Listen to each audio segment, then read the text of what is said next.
Достор, билесиңерби, көп китеп окуй бергендин пайдасы жок. Тескерисинче зыяны бар. Айрыкча литература китептердин.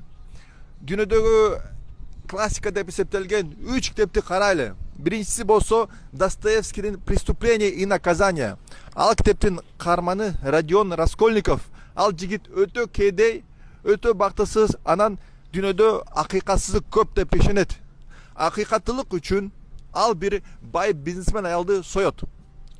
Анан сойгондон кийин өзүнө тынчтык сезбей, кыйналып жүрүп, аягында полицияга барып өзүн тапшырат.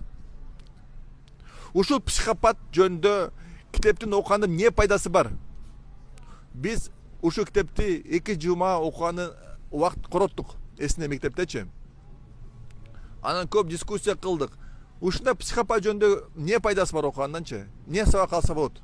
Экинчи классика китеп бул Анна Каренина.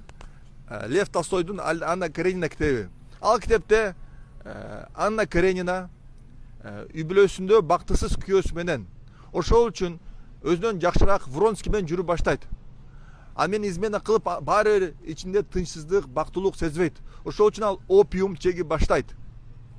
Ал андан деле өзүнөн тынчтык, бактылык сезбейт. Ошол үчүн аягында поезддин астына секирип суицид кылат. Ушундан наркоманка, изменщица аял жөнүндө китеп окугандын пайдасы эмне бар? Дүйнөлүк классика деп эле окуй беребиз. Үчүнчү болсо Айтматовдун Жамиля китеби. Жамилянын күйөөсү нацисттерге каршы фронтто согушуп атат. Жамиля болсо Кыргызстанда жүрөт. Анан Данияр деген жигитти сүйүп калат.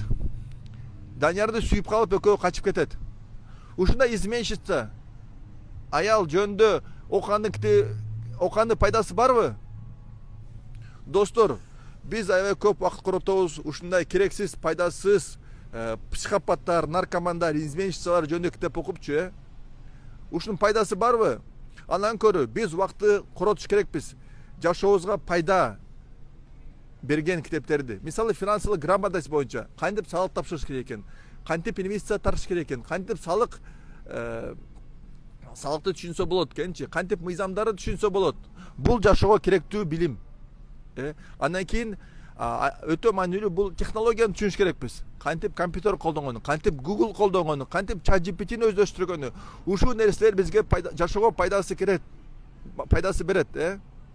Ушунун наркоманка, изменщица, психопаттар жөнүндө китеп окуш керек жок. Урматтуу мугалимдер, жана ата-энелер, балдарды кыйнабагыла, ушундай дүйнөлүк литература деп эле бир китептерди окуй бергенчи жашоого керектүү билим алалы. Ошондо биз кыргыз эл мектептен биздин жаштар чыкканда пайдалуу билим менен чыгат, анан кийин жашоодо ийгиликтүүрөөк болот. Алга!